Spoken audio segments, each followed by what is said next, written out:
হাইপোনাট্রিয়ামের symptoms কি? হাইপোনাট্রিয়ামে হলো রক্তে সোডিয়ামের মাত্রা কমে গেলে তখন তাকে আমরা হাইপোনাট্রিয়াম বলে থাকি। হাইপোনাট্রিয়াম হলে কি কি লক্ষণ আমরা দেখতে পাই?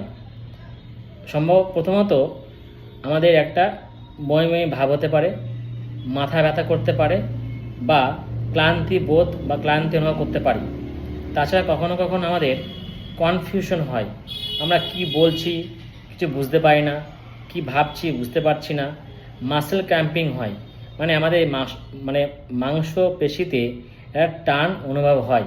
কখনো কখনো আমাদের মানসিকভাবে আমরা ভুলভাল বকতে থাকি, আমাদের মুড সুইং হতে পারে।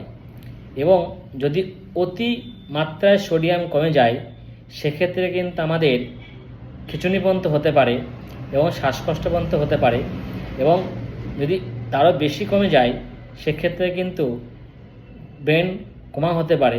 ইভেন অনেক সময়তে যদি সোডিয়ামের মাত্রা 90, 60, 40 এরকম হয়ে যায় সেক্ষেত্রে কিন্তু পেশেন্টের মৃত্যু পর্যন্ত হতে পারে। সুতরাং রক্তে সোডিয়ামটা যে কমে যাচ্ছে এটা কিন্তু কেউ অবহেলা করবেন না। এর জন্য ডাক্তারের কাছে পরামর্শ নেবেন, অবশ্যই ডাক্তারের সঙ্গে যোগাযোগ করবেন। সকলে সুস্থ থাকুন, ভালো থাকুন।